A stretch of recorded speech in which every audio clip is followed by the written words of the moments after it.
Welcome to the YAHOWAH blog. Excuse the music in the background. Thought we had our speaker on mute, but did not. This is the 8th episode of Dowd's Fulfilment of Pesach, Matzah Bikurym. And we're continuing on this program because we are still celebrating the 7 days of Chag Matzah. It is not well known because rabbinic Judaism has corrupted Yahowah's instructions. But Jews now, because of the misleading rabbis, celebrate Passover as if it were a 7-day holiday. And that's not correct. Passover is simply the first day of Chag Matzah. And the event, the week-long event, is Chag Matzah, with matzah being the single most important of the three mikre incorporated into this time. Pesach represents opening the doorway to life. Chag Matzah and matzah pertain to perfecting our souls, where on Pesach, Dowd's corporeal body, Bashar, served as the Passover lamb, where on the mikra of matzah, Dowd's nefesh soul took our guilt with him to Sheol and deposited there, never to be seen again, thereby perfecting us. And then on Bikurym, the Bikur, the firstborn of Yahowah, his beloved son, was escorted out of Sheol, returning to Shamayim, with us following him so that we could all become Bikurym, firstborn children of the covenant, with Yahowah enriching and empowering us as a result, and thereby honoring the 5 benefits of the covenant. So this is the purpose of Chag Matzah. And when you only celebrate Passover and you relegate matzah just to an ingredient that is eaten during Passover, then what you do is you put yourself in the absolute worst possible position, because you open the door to eternal life, but you retain your religious and political guilt, and therefore have to be estranged from God. And eternal life, separated from God, is an eternity in Sheol. So you don't want to do that. This is a travesty perpetrated by the rabbis. You don't want to do that. You want to celebrate Chag Matzah, which is what we're observing now. It is a 7-day long celebration of life, and it begins with Pesach, followed by Matzah, followed by Bikurym. And that is what we're celebrating now, which is why we are surveying not only the 22nd Mizmor, where Dowd, who as the Son of God and the returning king, volunteered to fulfill these 3 days, returning in his second of 3 lives to do this, offering his Bashar body and his nefesh soul to accomplish this mission. Therefore, there was no Jesus. That is a complete myth that is based upon identity theft of Dowd and a crude counterfeit of him.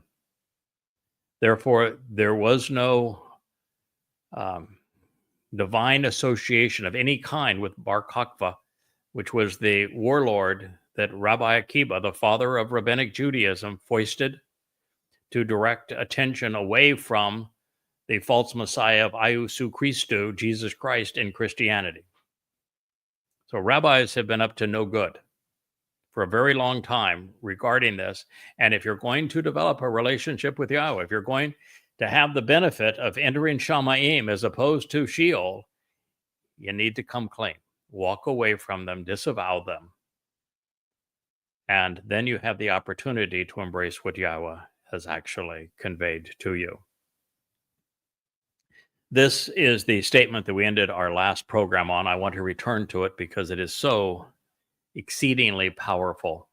And then we'll talk about it and then return back to the 22nd Mizmor, which is a prophecy that Dowd wrote in first person about his own fulfillment of Pesach, Matzah, and Bikurym.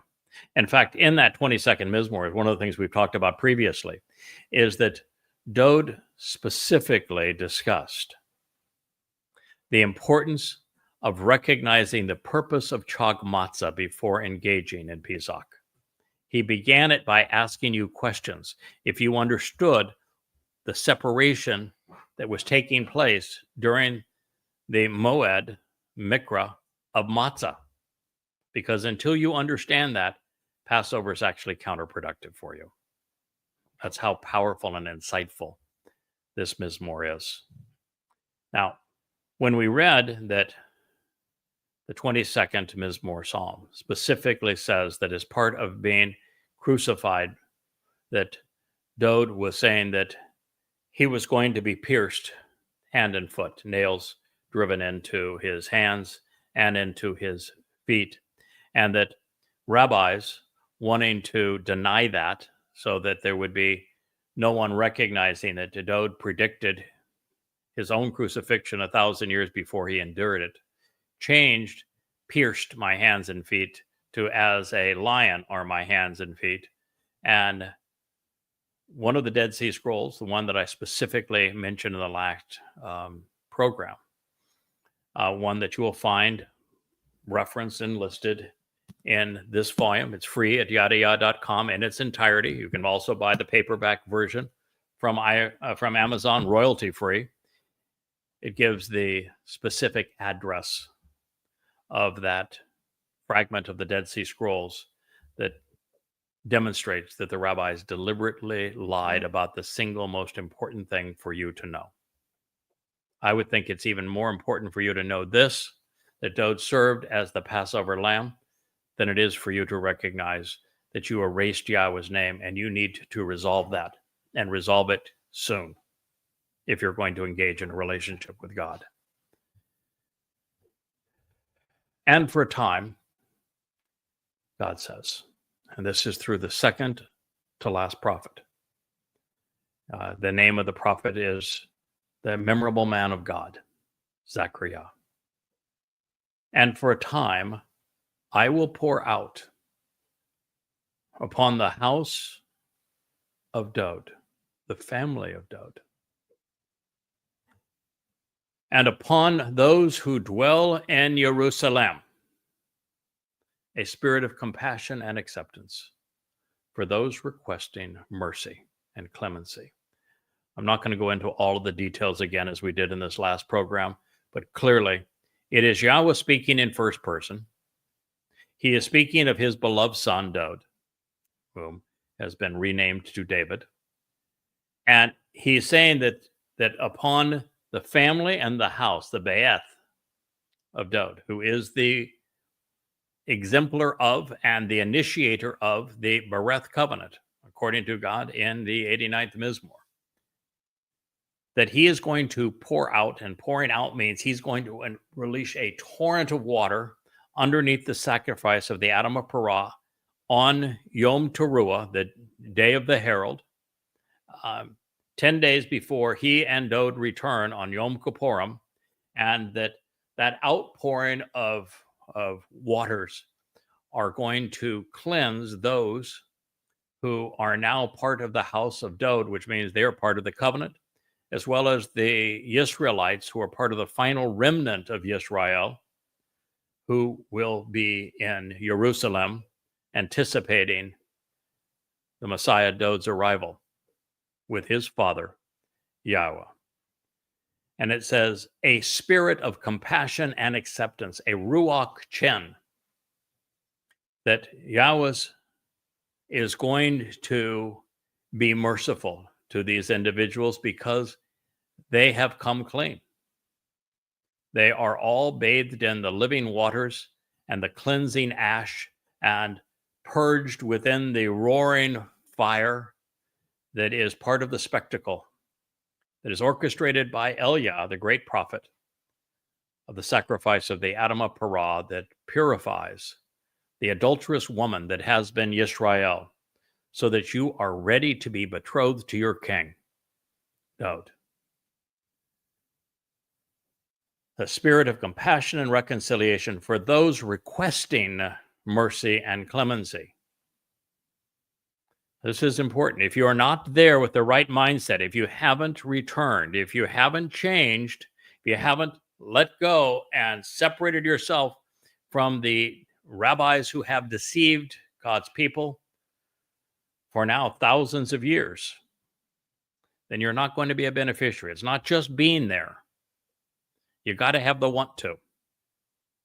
It's important that you make this decision to accept Yahowah by name, to accept Dowd as your Messiah and King, as the very Son of God, who fulfilled these 3 Moed Mikre in 33 CE, year 4000 Yah, for your benefit.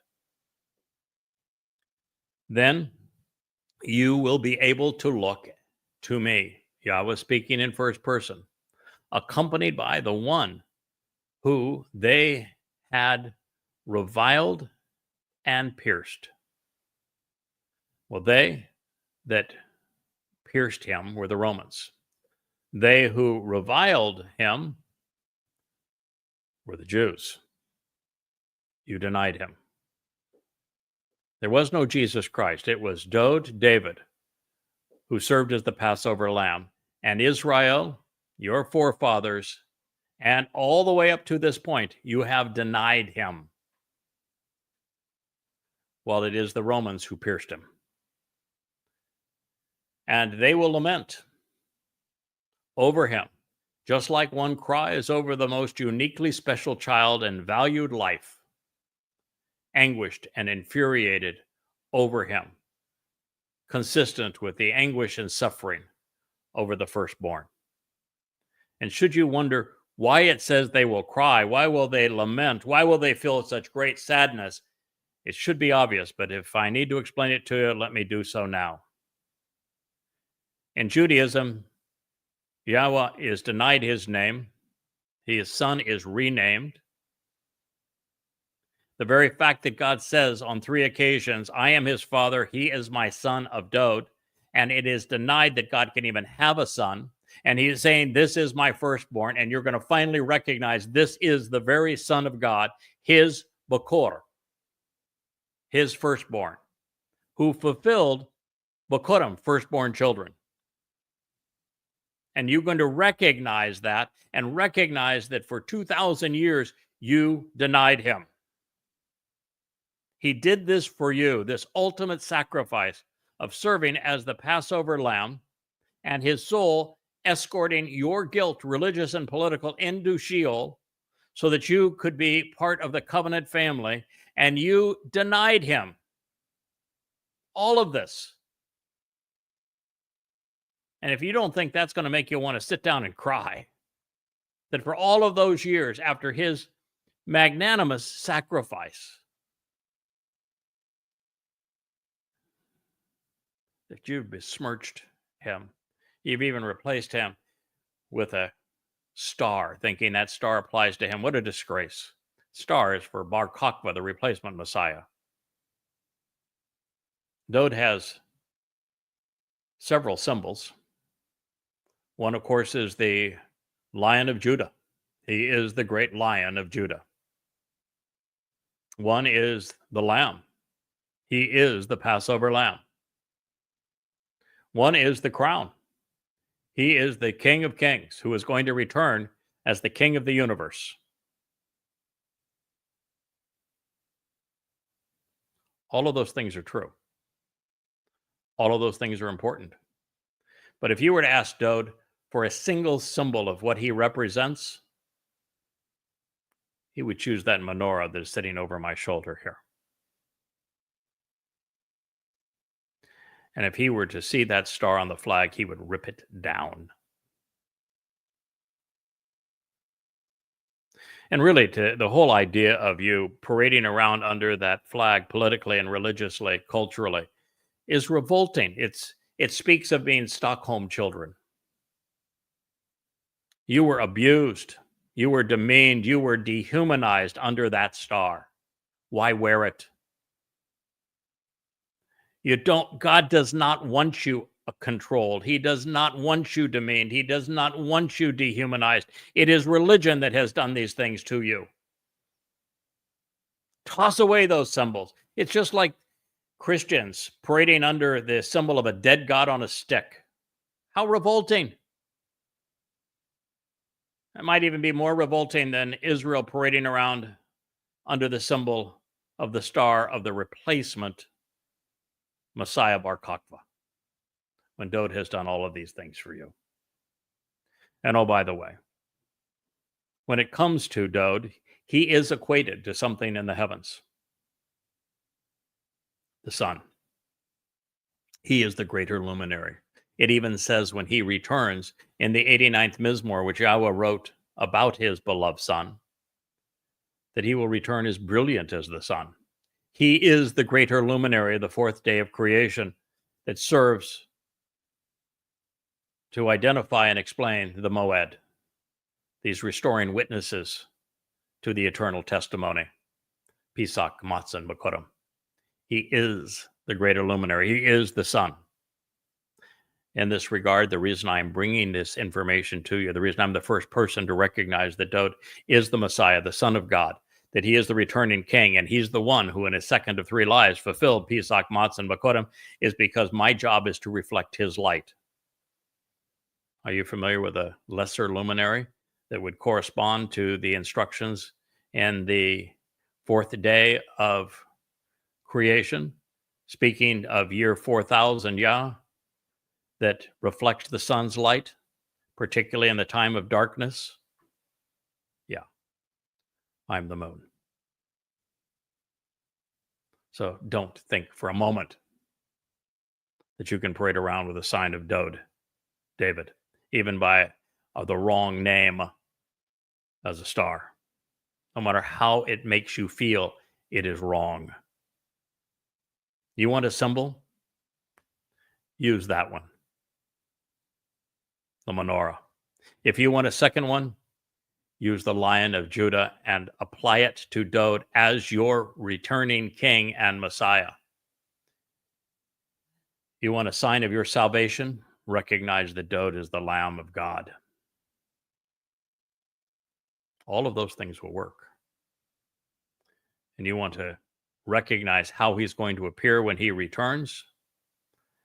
If you want to understand the magnitude of his enlightenment, then he's the sun.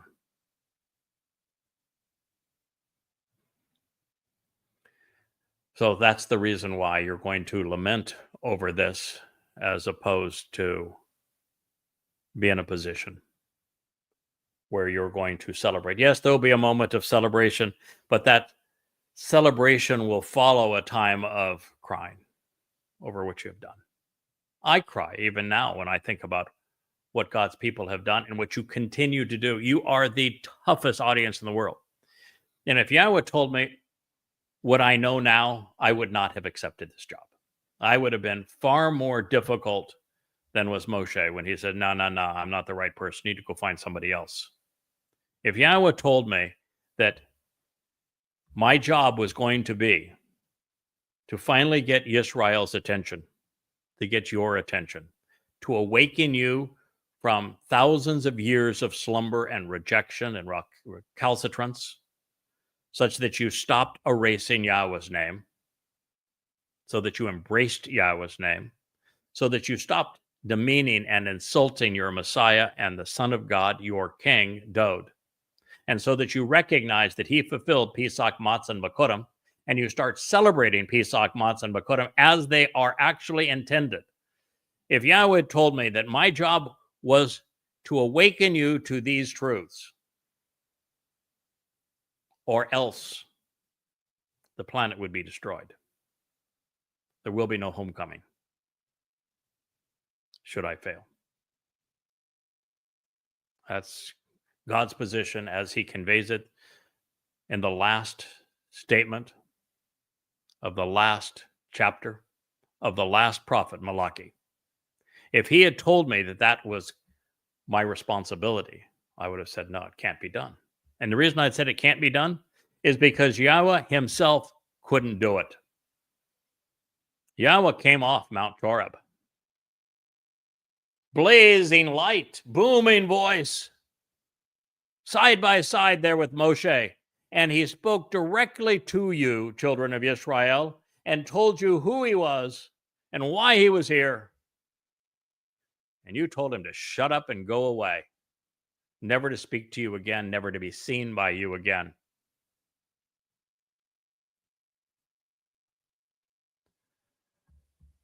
God tried. You were impossible. And then God said, finally says, I'm just leaving you. I've had enough. He tells you in Hosea during the divorce, I'm out of here. I can't deal with you anymore. I'm going back to heaven. You are on your own. I will return, all right, but I'm not returning to you until you return to me. It's shub for shub, no shub for you. You either return to me or I'm not returning to you. If you return to me, I'm returning to you. And he left me with that job. Now, he didn't leave me with that job. He gave me the 7 spirits of Yahowah. The boldness to do this, the intelligence to accomplish this, the knowledge that I would need to be able to look you in the eye and speak directly to you like this. The reverence and respect for Yahweh's name that would be required. And so that is why I'm here. But without those 7 spirits enabling this, without 24 years of 12, sometimes 14, 16-hour days, 7 days a week, translating Yahweh's testimony from the Dead Sea Scrolls and writing commentary on those amplified translations and providing insights, thousands of them previously unheralded, many, many profoundly important. Without doing that and then becoming the living repository of those 35 books that sit behind me and in the library of YAHOWAH.com, this wouldn't be possible. And even now, I would say, based upon the response that I get when I spend 5, 6, 7, 8 hours a day online and social media communicating, already 11,000 posts on X. 11,000 posts on X. And most of my time now spent on Facebook because it's a much more congenial, family-oriented environment. Communicating, reaching out to Yehudim to call you home. The response is about what one would expect based upon how long it has been since Yahweh found a Yehud to listen to him. In fact, in the textbook written on how to do this job, the textbook on Chodering, and the Choder is the 11th chapter of Yashayah. I am in the 63rd chapter of Yashayah as the man from Edom. And throughout the book of Yashayah, as it explains my role, it's a textbook on how to do this job and how you should respond to the one doing this job. You find that God says in the end that because of the time of Jacob's troubles, which we're going to enter now in just 13 months, right after the Shabuah harvest, which is upcoming on the 22nd of May, 2026, as Israel enters the worst time in Israel's history, far worse than the Holocaust. That during that time, you will recognize that there's no one else to rely on. The IDF will fail, as they did on 10/7. Your politicians will fail, as they not only did on 10/7, but since that time. Your rabbis will continue to mislead and lie, fail. And so the only option left will be Yahweh. And finally, you will return. You will shub, and Yahweh will return to you. And that is what this is talking about. And he is very clear that in the end, we prevail. There will be, well, according to Yashayah, as he speaks of the man from Edom, which is that Choder, it is that person represented by the moon. It is the Adam Parah, the productive man of the earth, bloody red, and a bull. That the crib of the covenant family will again be full. That the man from Edom saves a great many. And so the results are going to be there. And between now and then, I'm hoping that I can break through with some of you who are influencers in Israel, that love Israel, that want to defend Israel, that some of you are going to recognize that I'm telling you the truth. that my 5 books denouncing Christianity are essential for you to know so that you get rid of all of that muck about a Jesus Christ being the Son of God and Messiah, so that you are prepared then to see the truth that this is really Dowd who did these things. And then you appreciate the 5 books that Yahweh asked me to write for you on Islam, the most definitive books ever written on the Islamic religion. I know it better than anyone on planet Earth. And you read those books so that you understand your enemy, then can defend yourself and your country against the true enemy, which is Islam. And then you begin to either buy these YAHOWAH blog programs or buy the books free on the bookshelf at YADAYAH.com, that you come to know the truth about Yahweh. You embrace his name, you accept his son, understand and capitalize upon the sacrifice that he made to give you life on Pesach, perfection on Matzah, and access to the family of God for God to enrich and empower you on Bikurym. That's the job. That's why I am here. And I'm hopeful that there will be those among you that will engage, whether it's X or on Facebook or both, that will reach out boldly, credibly to Israelis and Jews in America and Europe and in Israel and call you home.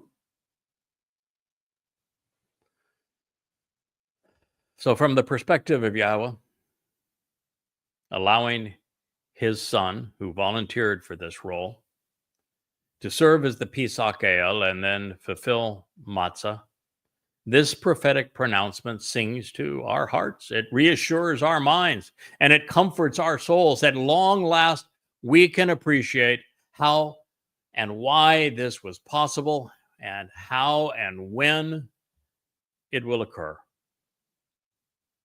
The last opportunity for reconciliation is being poured out on this special day in this way, at this opportune moment, on behalf of the household of Dowd. The Messiah represents Yisrael, the individuals who engage and endure with God. Yahudah, the beloved of Yah. Yahudah actually is an incorporation of Yahweh's name and Dowd's name. Beloved of Yah, and the Bereth covenant, such that the Be'eth Dowd, the household, the family of Dowd, is comprised of select individuals representing a fusion of Yisrael, Yahudah, and the Habareth of Yahweh. This is because there will be 3 distinct groups awaiting the king's return. The remaining mortal remnant of Yisrael will be joined by the covenant family harvested 7 years prior during Shabuah.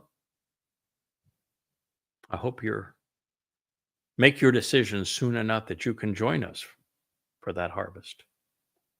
And you can encourage other Yehudim to make that same decision.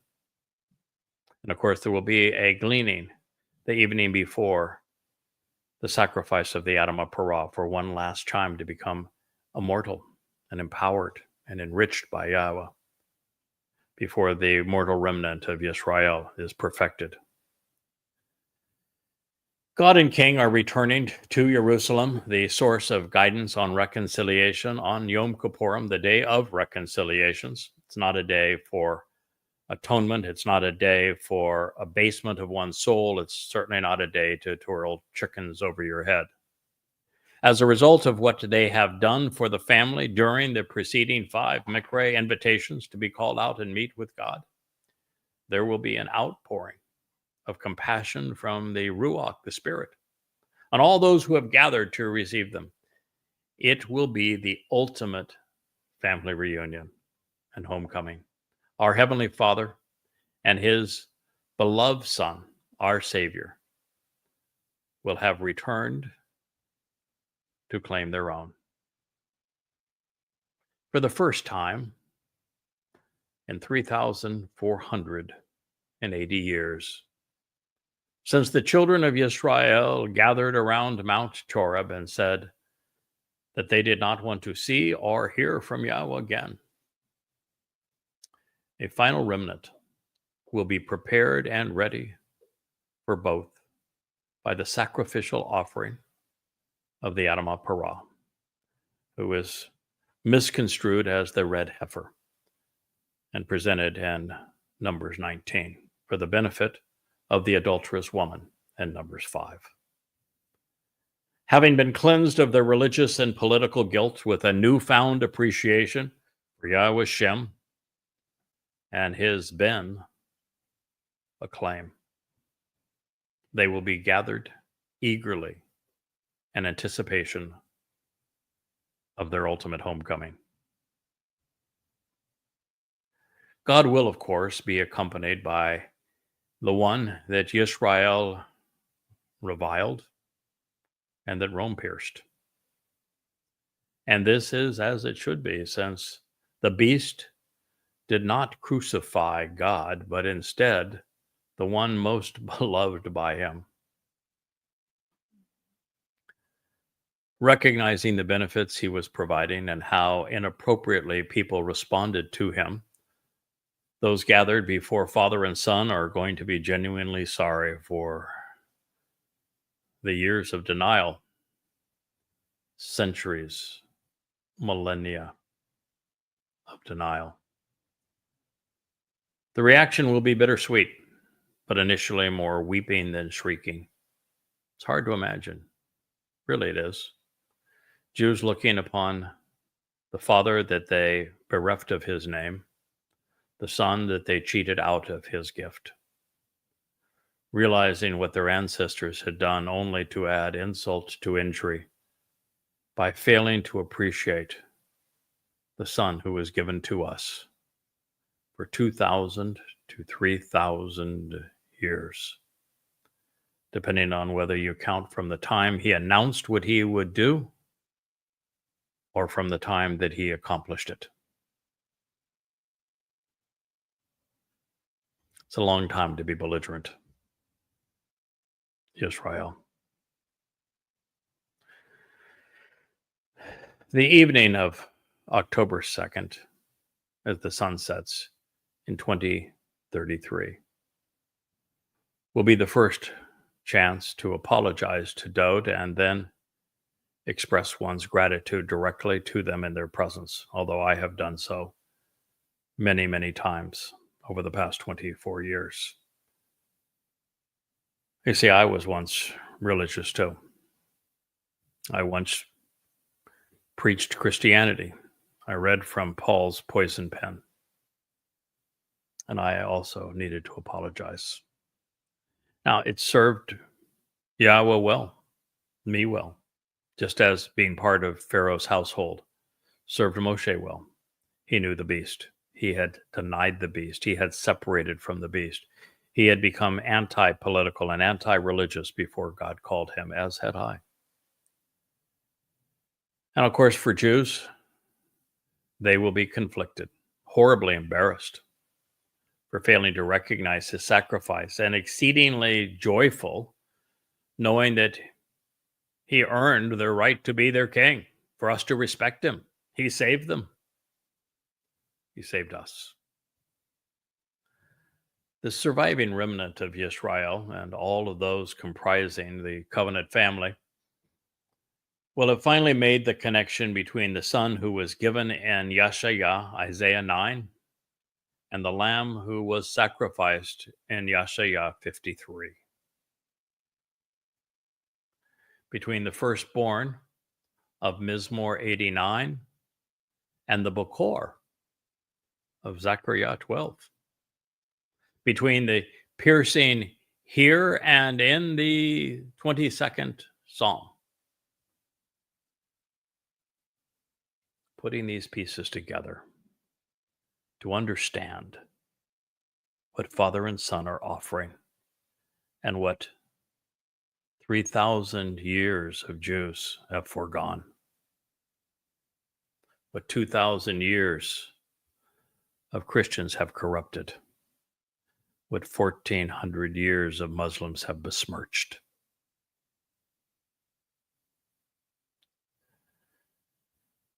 With all of this having occurred as foretold, as promised, with YAHOWAH and Dowd returning to Jerusalem, it's going to be hard to hold back the tears as we witness our King in all of his glory and visualize the God our forefathers told to shut up and go away, which, by the way, is the reason I'm talking to you now and not him. This is what you requested, and God is honoring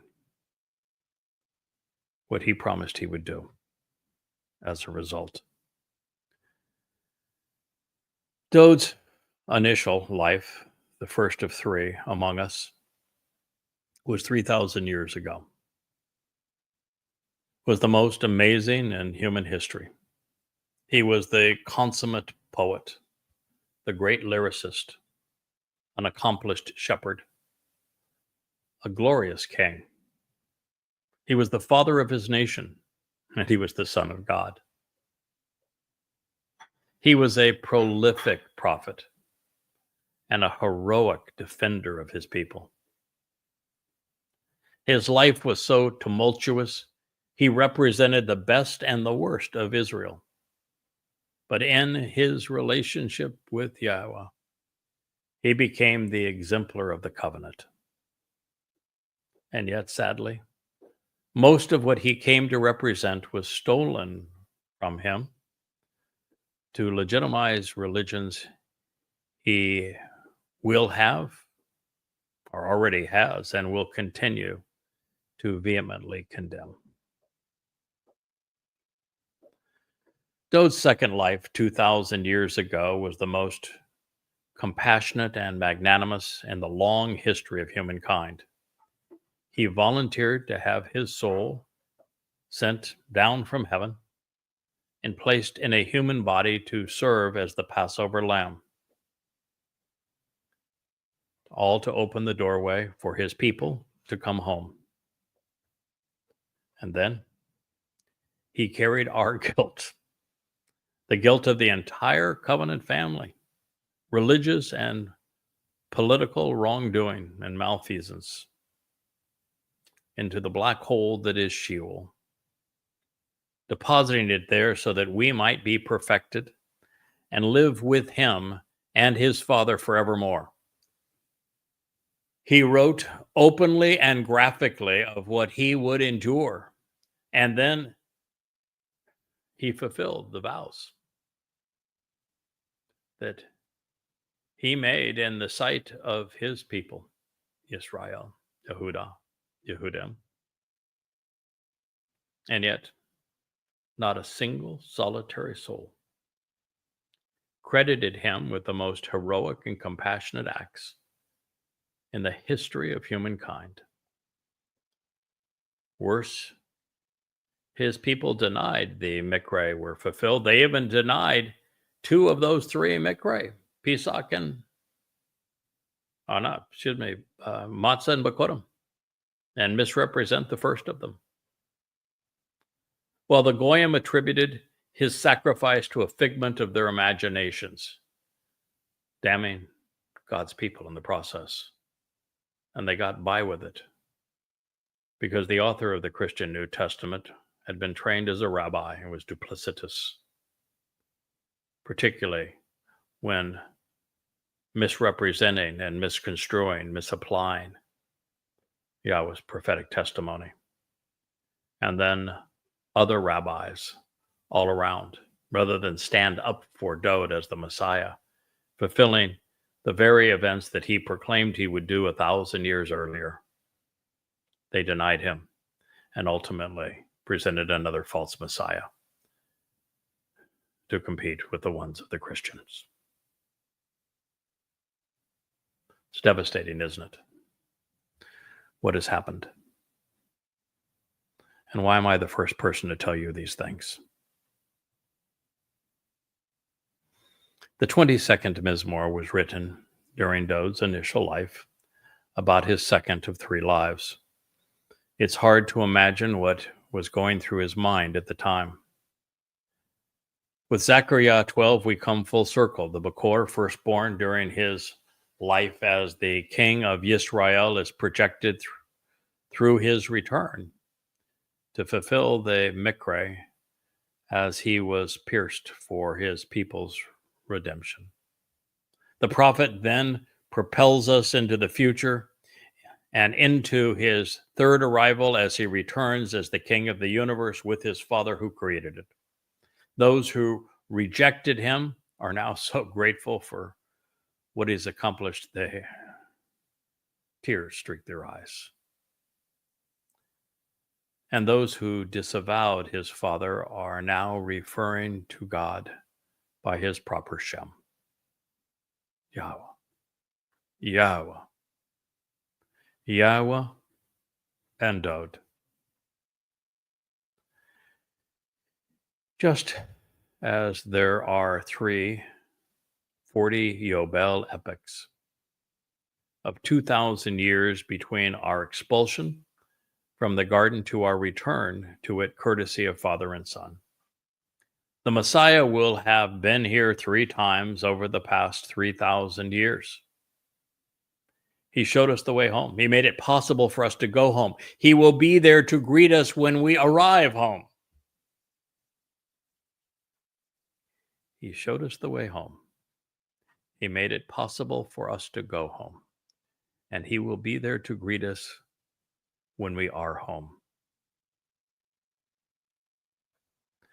On the day of reconciliations, as the sun sets in Jerusalem on October 2nd, in the 120th Yobel year of 6,000 Yah, 2033, Father and Son will return to Jerusalem as a reconciled mortal remnant of Yisrael, and immortal members of the covenant family look on with tear-streaked cheeks.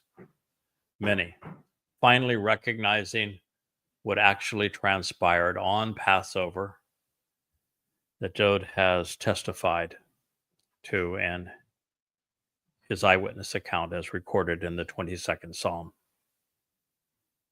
So now returning to Golgotha on this day, Pesach, in the Yobel, the 80th Yobel year of 4,000 Yah, 33 CE, exactly when Dowd pinpointed that he would be here to do this very thing, we find that Dowd predicted, I can count all of my bones. They themselves stare as they look right through me and past me. Mizmor Song, Psalm 22:17.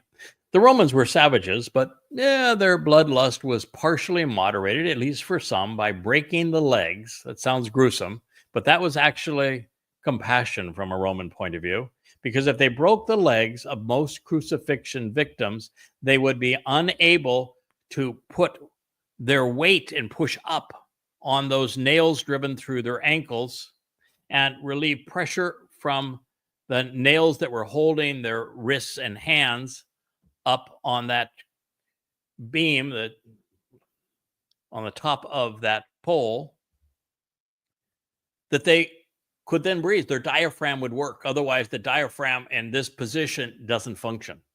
And so if they broke the shins of the crucifixion victim, rather than languishing on that upright pole for sometimes full day, sometimes 2 and 3 days in agony, the agony ends because they suffocate. They wouldn't do that for Dowd. Once the capacity, as I say, to push up against the nails that had been driven through the ankles was curtailed by broken fibulas, it effectively eliminated the ability to draw air into the lungs, causing them, those who had their legs broken, to suffocate from oxygen deprivation. While this sounds enormously cruel, Of course, it was done to expedite death, shortening the duration of agony, often from days to hours. This was especially relevant when the gruesome specter of crucifixion was visible to the religious pilgrims in Jerusalem for Passover. And it's hard to observe the Shabat when one's view of the sunset is interrupted by the sight of Romans torturing the Passover lamb. But such was not the case with Dowd. He had been whipped to the precipice of death before being crucified. So his body would succumb in a timely fashion without any of his bones being broken. This known, I'm confident that Yahweh anesthetized his son's pain and shortened his suffering, as I expect that he will do with mine, as I endure the sacrifice of the Yada Yahowah on Yom Teruah, the day of the herald. The second portion of this prophetic pronouncement suggests that even with all he had written about his sacrifice on behalf of his people, they nonetheless looked right past him, right through him, unable to fathom what was occurring before their eyes. And they have continued to do so for the last 2,000 years. Look right through him, look right past him, like looking through the hole in the middle of that God-forsaken star. Not seeing Dowd at all. Since words paint pictures, it is especially relevant to know that the body in which Dowd's soul was residing was not hung from a cross on a hill far away, as Christian mythology presents. Romans crucified their victims along major roadways, and it was more humiliating and served as a deterrent when they were on these roadways and when they were crucified naked. It was more humiliating, of course, and it served as a deterrent. Golgotha, the place of the skull, is just outside the Damascus gate and sits directly beneath what was the summit of Mount Moriah, especially during Abraham's day. Portions of the mountain were carved away so as to enlarge the Temple Mount and to bolster the city's walls. You'll find over my shoulder here on this side, you'll find that same white piece of limestone that came from that encarpment.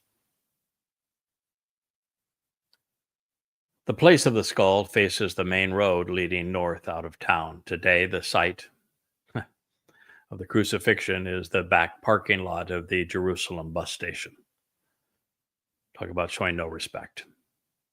The only artifact I've ever treasured is that piece of limestone that I've showed you, and you can see it on the shelf behind me.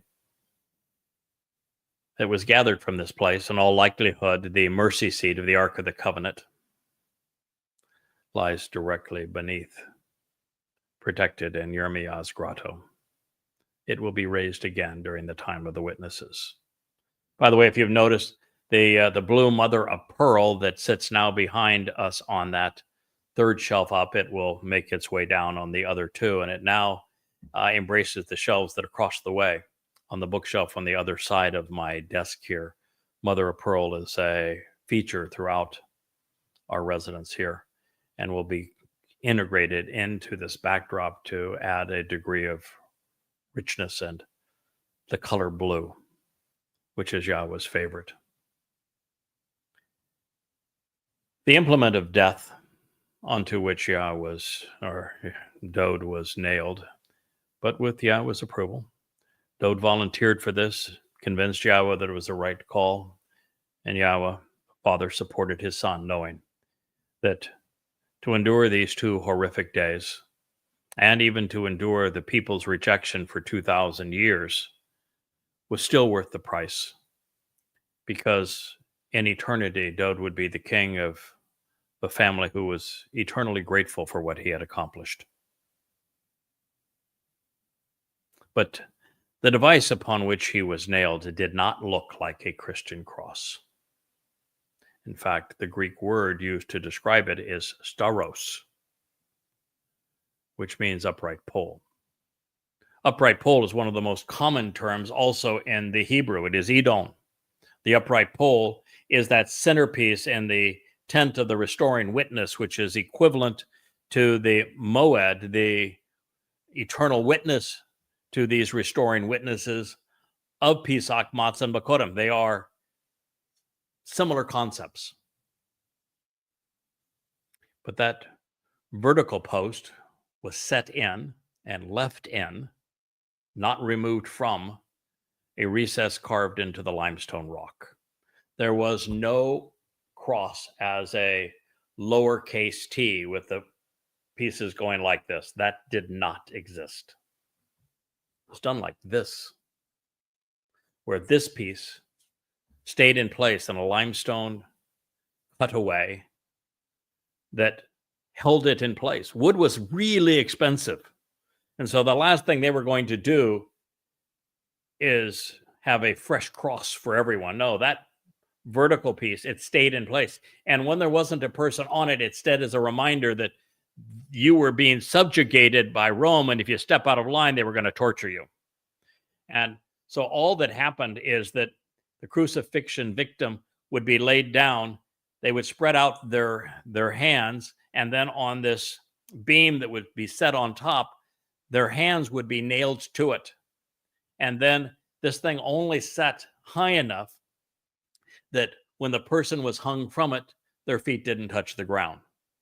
And there'd be a notch on the bottom of that horizontal piece and a dimple, if you will, on the top of the post that was permanently in the ground. They would just set on top of one another. They're not going to fall away. You know, it's a kind of a thing like this with the pole, and you have the cutaway here, and it sits on top of what looks like kind of a ball on the top of the post. That's the way it's set. So it was like a capital T, but a very low, squatty one. The person was already nailed to the post, not on the post, while the posts were on the ground, and they were spread out on the ground. Then that was lifted up with them hanging from it on top of that post, and then with bent knees, so they could push up initially to be in agony and breathe, so they could endure the pain for a prolonged period of time. Their heels were then had one nail driven through both ankles. That's how it was done. And so the actual device looked like a capital T. It was the doorway to life. It was like the blood would be presented on the lentils and jam of the door to life during the first celebration of Pesach. Dowd's blood would smear the lintel and that door frame to life. Now, its shape and name are irrelevant, and they contribute nothing to our well-being. Christianity's dead God on a stick is insulting, errant, appalling, and grotesque. That said, I would like to propose a different interpretation of this declaration. I think Dowd may have been drawing our attention to the corporeal nature of the Passover lamb with shofar kol etemoth, revealing that this accounting was entirely physical. Neither his soul nor Yahweh's spirit, who would carry it away, would die. Just his body, serving as the Pesach ale, and then it would be eliminated. Serves no purpose after it is served in this capacity. Providing the fodder transferred into the Christian New Testament, we find Dowd revealing, they divide my garments among themselves, and for my clothing they cast lots. This is the only citation from the 22nd Mizmor that makes the Christian New Testament other than the opening line, which is, my God, why have you forsaken me? But they don't even reference the 22nd Mizmor, because if you looked at the 22nd Mizmor, you would recognize why he was there. And you would recognize that that line was not spoken on Pesach, but instead regarding matzah. Dowd was pointing out something quite profound. He was making it possible for us to live forever as part of Yahweh's family, inheriting all God has to offer. Romans, all the while, were looking down, playing with pebbles to determine who could steal his dirty, blood-stained laundry. And while this no doubt occurred and was relevant for the reason I've just shared, Christians have misappropriated it to prop up their faith. Without any corroborating evidence, they postulated that their mythical Jesus fulfilled another prophecy, or at least the Romans had done so. And while it proved nothing other than Christian desperation, there is a serious problem with the gospel attestation. This was written in first person by the most famous of Jews, and most assuredly not by Jesus. My means my, not his. But alas, if these Romans had been Roman Catholics, they would have scooped up his apparel, designated his robe as a holy relic, and would have then erected a lavish shrine so that the faithful could worship it. Oh, of course, while they collected a visitor's fee. With those last words on the upright pole, Yahweh's spirit carried his soul into Sheol, while the body of the Passover lamb was discarded and incinerated. At this time, he would be taken away from Yahweh, taken into Sheol, the place of separation.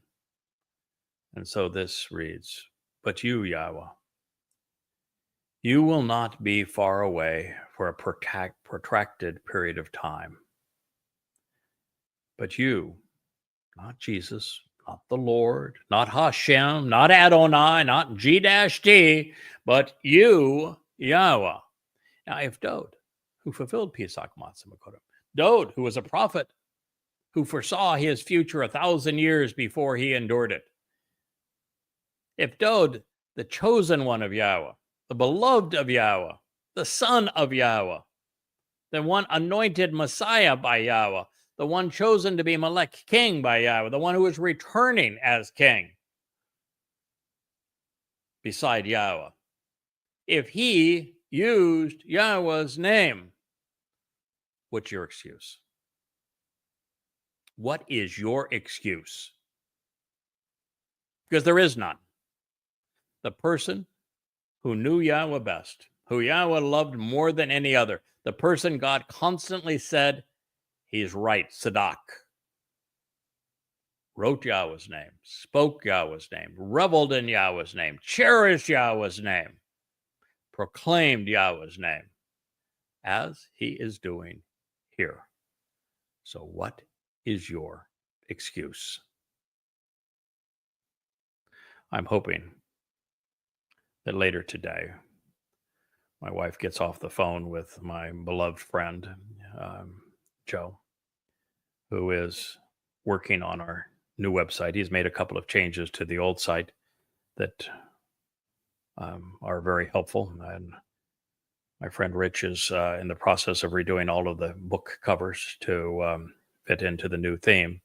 But quite soon, Joe and Rich in particular are going to have a revised site for us that's going to be far more focused on the Yahowah blog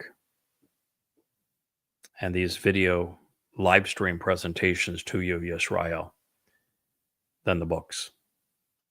And as she finishes this conversation, we had a lovely chat with Joe just before this program began. Um, she is doing the last final tuning of a song I wrote some 6 months ago that she has rescored and represented graphically. If it doesn't grab you here, then I don't know what will. And the reason I'm bringing it up is the song is called The Shem. Moshe told you, my Shem. He told you, my Shem is Yahweh. Why have you erased my name? Well, that song is going to be pinned to my X account and to our Facebook page. And it'll be featured on the YouTube channels. It's a gotcha. But you, Yahweh, you will not be far away for a protracted period of time. Yahweh had told Dowd that since he volunteered to do this, that he would be there for him. As a matter of fact, the Spirit would never leave him. Yahweh was very clear with that. The moment that Yahweh introduces us to Dowd, he says that his Spirit came upon him, would never leave him. And therefore, when Dowd speaks of being shielded in Sheol, it's the Spirit of Yahweh that is shielding him. The Spirit of Yahweh conveyed his nefesh into Sheol, protected his nefesh soul in Sheol, and then escorted his nefesh soul back to Yahweh, fulfilling Matzah and Bikurym in these ways. I just want to share something with you. I'll get into the details and I'll read it to you because I'm not going to be able to remember all of it. But yesterday or the day before, one of those people on Facebook, and I really like Facebook because it's such an interactive community where we not only have these live streams, but we have a chat room that supports this. So there's a narrative that's ongoing as we deliver these programs. And after these programs, I can actually go into it and share and comment and answer people. And I can post stories and pictures and then get feedback from family members and answer questions. And one of the questions was, doesn't Samuel tell us that Dowd, David, was red-haired? And the answer is no, it doesn't. But I can see how you would assume that because, well, I've actually made that mistake too. You see, the moment Yahweh introduces us to Dowd, the very moment that Dowd is brought out of Bethlehem to be anointed as the Messiah, Yahweh tells us immediately something about him. And he says that he is Adonai. Adonai. And it's not from Adon in the sense of master. It is a variation of Adam, of Edom. And so what the word actually says is that Dowd is a man, Adam, that he is reddish. Either his apparel is reddish or he has been in the sun and his complexion is a little bit ruddy. So he's a man. Adam is also earth. He's a man of the earth. A regular guy. A guy that would have dirt under his fingernails. I try to clean mine for this show. I love to work in the dirt, but love plants. But he was a man who would have dirt under his fingernails. He was a rugged, ruddy guy. But Adam also means strong, firm, a master of one's calling. And that he was the Adam of Edom, a man of Edom, which means his mother was likely from Edom, which got to be really careful of, because I have a lot of times when I sign letters that I'm the man from Edom, and they say, yeah, you're an Edomite, all right. And they mean it derogatorily. But Esau, from which we get Edom, and Jacob, they were brothers. One isn't any more Yisraelite than the other in terms of their genetics. So if his mother had come from Edom, she would have been part of the tribe. And as a man from Edom, he would be similar to myself as the man from Edom who comes in the last day to save a great many prior to Dowd's return. As Edonai, he would be a man of the earth who is strong, who is firm, who is reddish in tone, likely the color of wine, as it would apply to his apparel, because the man from Edom has apparel that is the color of wine. All of these say that the greater luminary, Dowd, will share a lot in common with the lesser luminary, Yada. So I thought I'd share that with you because I thought it was really interesting. And the O-N-Y, the Yod, Nun, the Wa, Nun, Yod, ending after what could be transliterated as Adam or Edom. There's only one Hebrew word, the name, that is written with those three letters. It begins with the Wa, followed by the Nun, and the Yod. And it has one additional letter. It comes with a Hey at the end of it, which typically makes a word feminine, but doesn't change its meaning. But it means Yahweh's answer. Yahweh responds with Yah's answer. And so Dowd is this strong, bloody red man of the earth, this man of Edom, who is Yahweh's answer. Thought I'd share that with you. Discovered it this morning.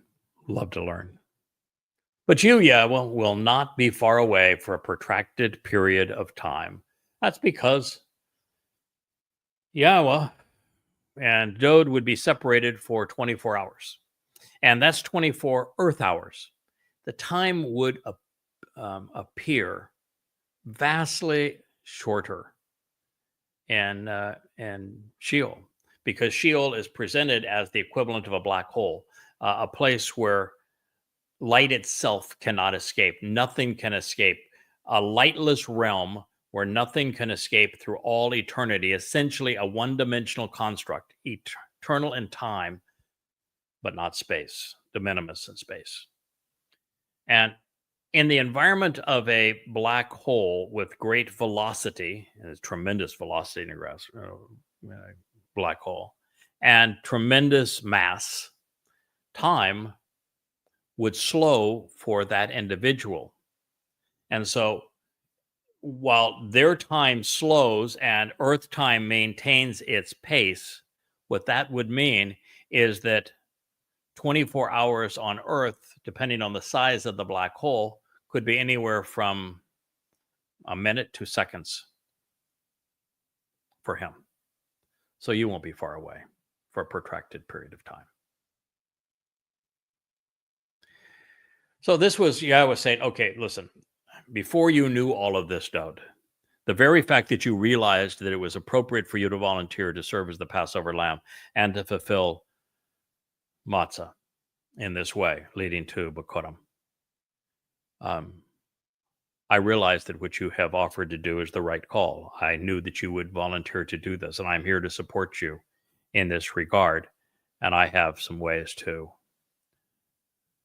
make it such that I myself, as God, can endure it, which is to anesthetize you from most of the pain on Pesach. And to make the time you spend separated from me in Sheol seem like seconds, and still honor every nuance of the promise and the instructions regarding the Moed Mikre of Pesach, Matzah Bikurym. This is how Father was able to accept his son's offer. I'm not so sure I'm supposed to tell you all that, but I'm going to share it anyway. This prophetic statement affirms, of course, two things. During Matzah, Dowd and Yahowah would be separated from one another, but not for long. This is why Rakok was scribed with a negation of the imperfect conjugation. The Messiah's pronouncement also provides the set-apart spirit with a with a descriptive title. It's Ialuth, and it is the feminine plural of Ial. Ial is one who assists and helps, empowers, and strengthens. You know, I have had to endure something that Yahowah and Dowd wrote vociferously about, which is a vicious, psychotic woman attack my wife and then wear me like her own skin, counterfeiting and perpetrating identity theft on me. And this vicious cult that began by worshiping a mother goddess, not only renounced by Yahowah and by Dowd,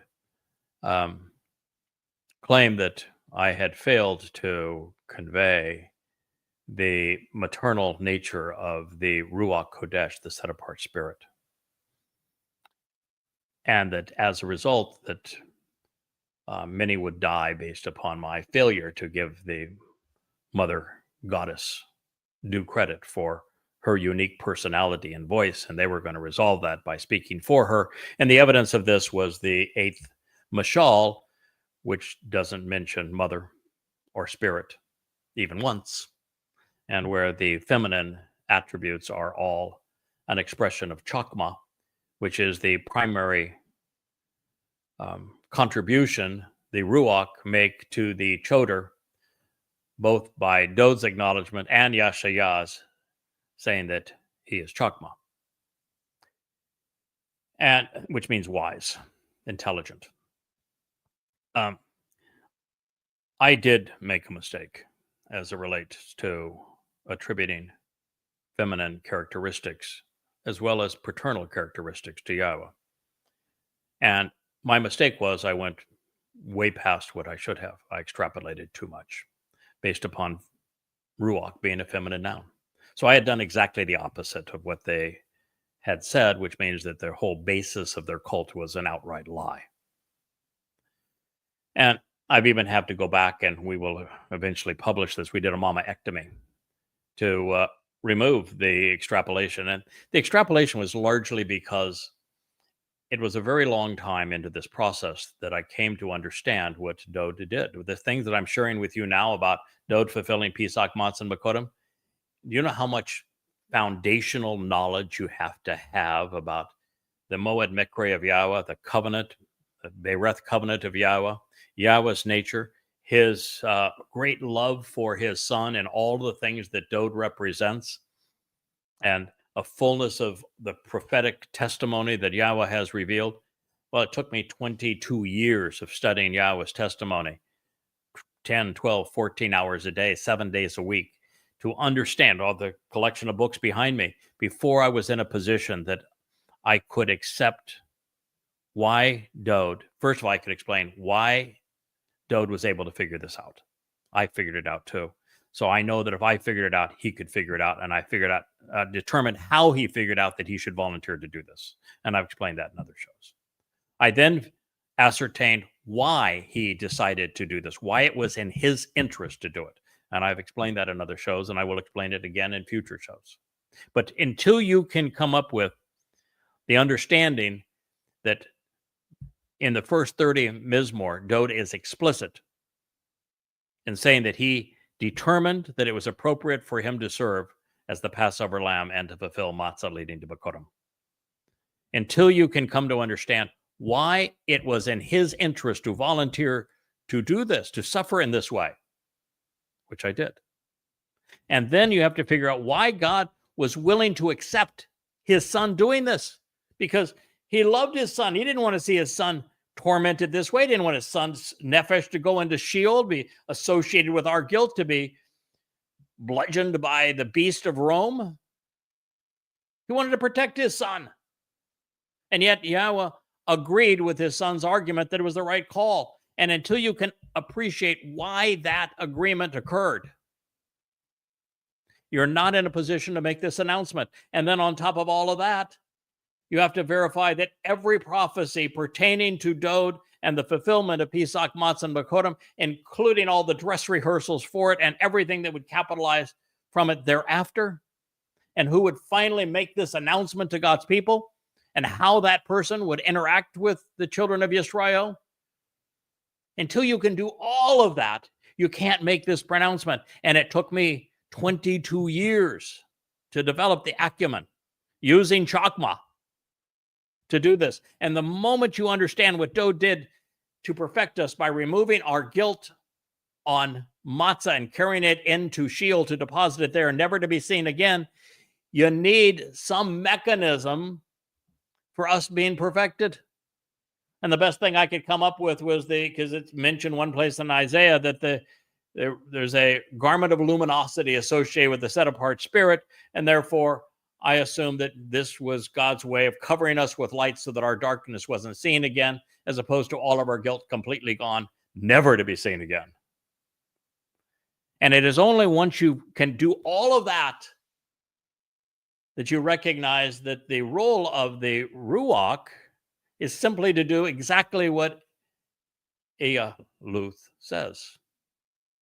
She aids and helps, empowers, and strengthens those upon whom God deploys the Spirit. And that's very few people, by the way. Notably Moshe, Dowd, myself, not a lot.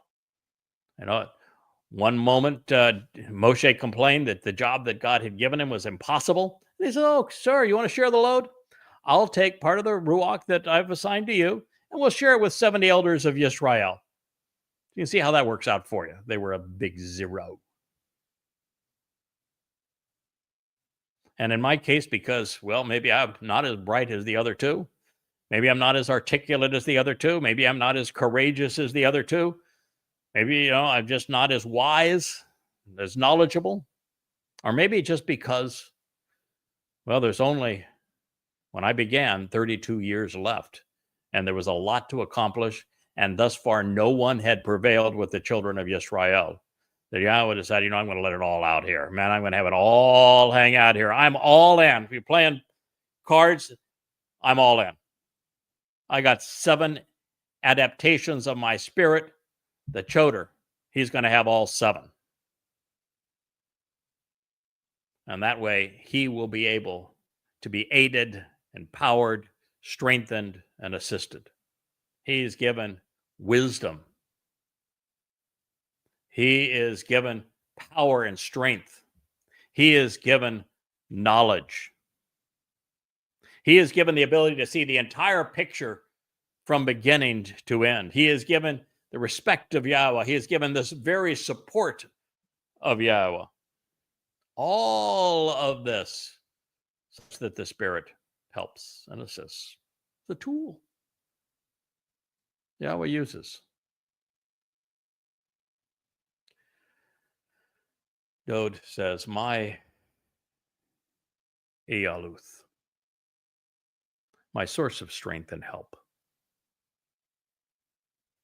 the one who empowers and assists me, who provides aid, making me more effective, influential, the feminine plural of Ial, Ael, the strength, fortitude, and ability of the ram opening the doorway.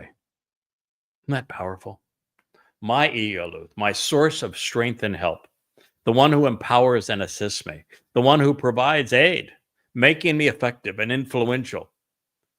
The feminine plural of Eyal and El, the strength, fortitude, and ability of the ram who opens the doorway.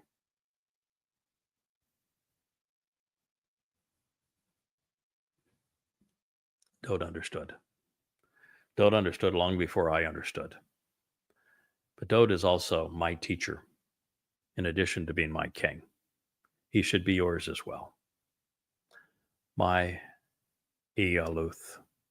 It is my desire and your decision, my choice and your will, to act quickly, hastening the process, rapidly pushing or rushing in with the minimum passage of time.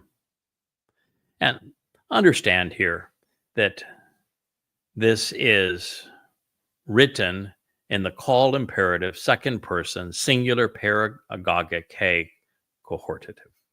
The cohortative is a first person expression of volition or will. The imperative is a second person expression of volition or will. This is written in second person by Dowd in first person.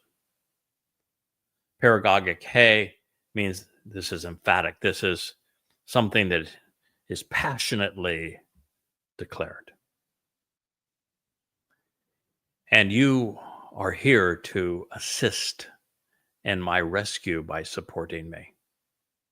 That means the set apart spirit, the Ruach of Yahweh that would never leave Dowd was there to assist him, to carry our guilt into Sheol, to deposit it into Sheol, to protect his nefesh soul in Sheol, and to remove Dowd's consciousness from Sheol and bring Dowd's nefesh right back to Yahweh. She's there to assist in the rescue by supporting Dowd. It's profound, isn't it? Just as the Hebrew language was embodied with the unique capability of limiting or extending the action of a verb over time, it was endowed with the concept of expressing volition, either first, second, or third person. And here, as before, we find that minimizing Dowd's tenure in Sheol is in his will, and, well, it's the choice of this very implement that God is deploying, his desire and Yahweh's decision. And this tool that Yahweh is wielding here has the ability to convey Yahweh's intent. Obviously, Dowd wanted his time confined in the lightless realm of Sheol to be limited, and he realized that since no one had ever been there before and retrieved from it, he would be reliant on the Spirit, whom he is now calling Eyaluth, his source of strength and assistance, and that working with Dowd, protecting Dowd, well, it's not only that Dowd's nefesh would be taken to Sheol, that our guilt would be associated with Dowd in this process, that our guilt would be removed from Dowd's nefesh and Sheol, that Dowd's soul would be protected during this time in Sheol and then released from Sheol and brought back to the Father. That's a lot for Eyaluth to accomplish.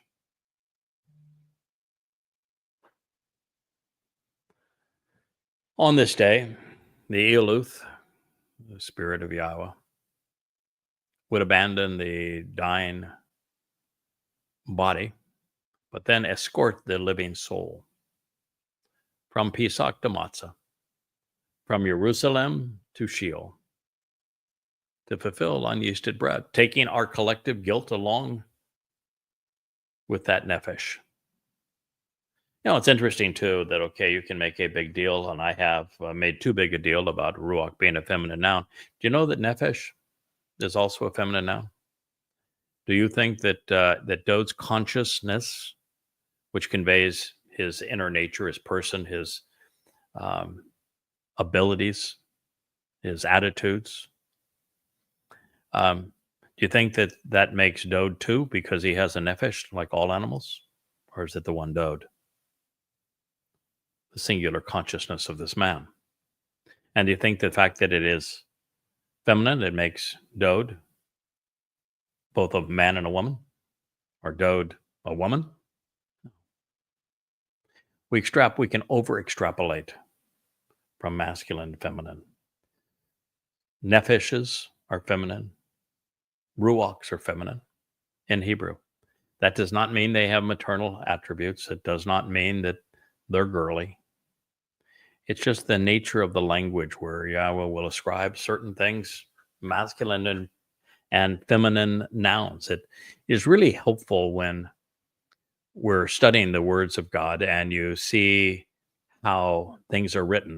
Verbs can be written singular, masculine, plural, singular, feminine, not masculine, plural, but masculine, first, second, or third person, feminine, masculine, first, second, or third person, plural or singular are the choices. And you'll see that when the reference is to the nefesh, masculinity goes away. When the reference is to Dowd as a complete person, it's masculine, singular. And when it's a reference to Dowd represented by his nefesh, it doesn't go to feminine, but there is no reference to gender. And that's pervasive in all of the prophecies pertaining to the role of the nefesh during the fulfillment of Matzah.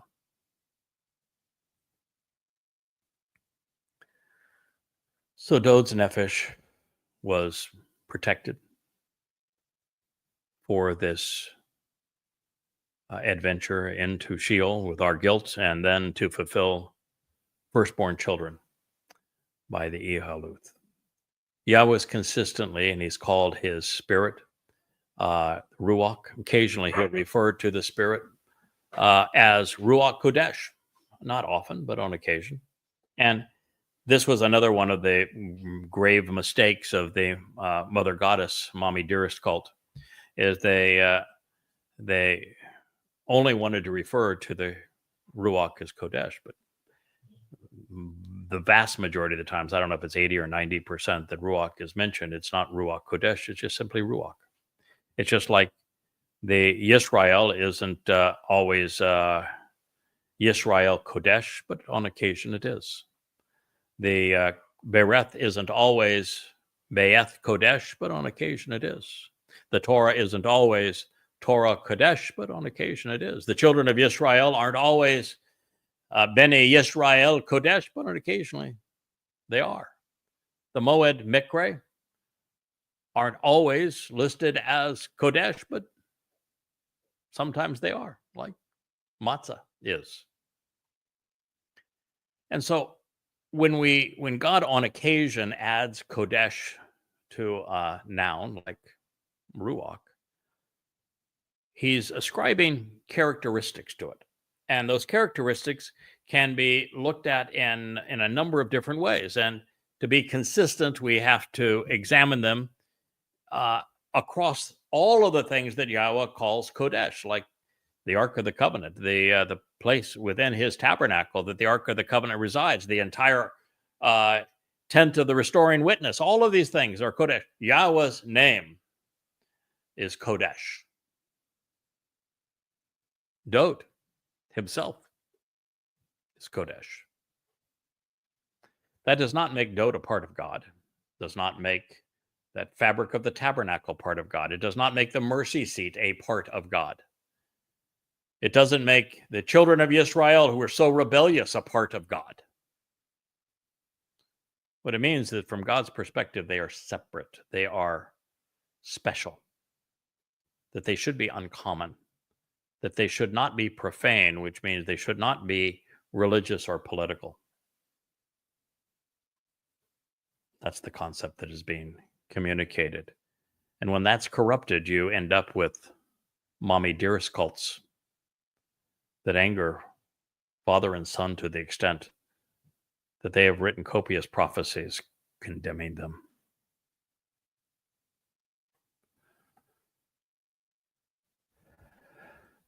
By using Kodesh, we simply know that the Spirit is set apart, uncommon. And boy, is she ever uncommon.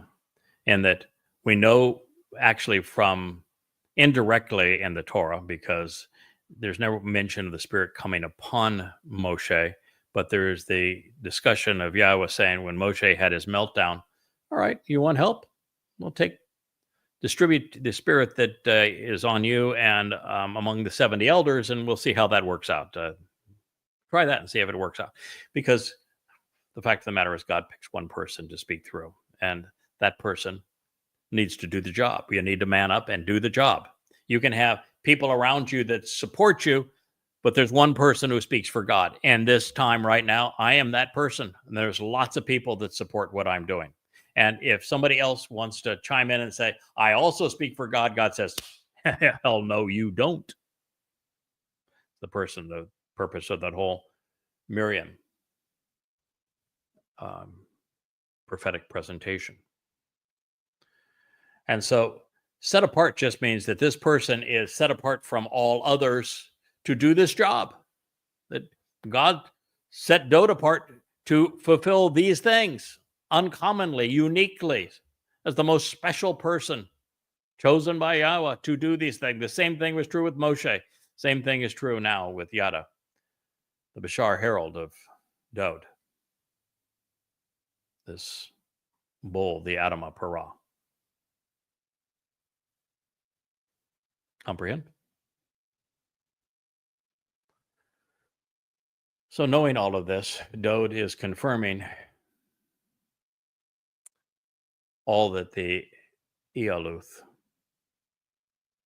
is doing, has done, and that the Eoluth is responsible for liberating his soul from the black hole that is Sheol. And again, I don't want to claim, and if I'm coming across this way, I apologize. I don't want to claim that I'm a know-it-all and that I got this large data dump and that all of a sudden I understood all of these things I'm sharing with you, which are now so clear to me, because it's not that way. God wants us to learn. He wants us to observe his testimony, to make the proper connections, to go from knowing to understanding. And you build this foundation of knowledge and understanding that constantly grows.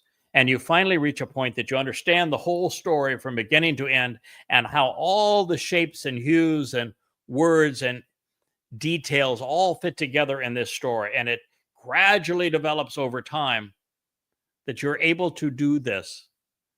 And, in my case, almost 110,000 hours thus far into this. So yes, I've come to understand the role of the Eoluth. But if I wrote about this as I did just a year ago, 2 years ago, 3 years ago, I would not be able to speak as clearly as I am now. And so if this is something and you're struggling with it, or this is new to you, understand that, yeah, there's a lot to learn and all the pieces fit together beautifully. But it takes time. You got to have the want to if you're going to get to. I'm going to share this with you, and then we'll conclude this program. And it will have been a very, very productive day today. It is my desire and your will, my choice and yours, to deliver my soul, to snatch away and save my soul. Natsal Nefesh Ani. Just as I told you, we're dealing now on Matzah with the Nefesh of Dowd. From the horror, the heat, the desolation, the ruin, the black hole of Sheol. My unique position as son and precious life as the firstborn child, Yakadani. Told you so. From the influence of the contemptible scum and the abased yelpers, Caleb. Mizmor Song 22:20. Well, what a place for us to conclude this program. We will pick this up tomorrow as we continue to celebrate Chag Matzah.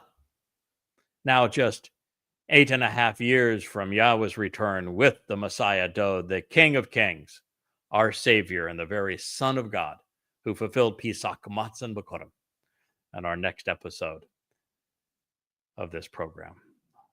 I thank you for listening. I am Yada.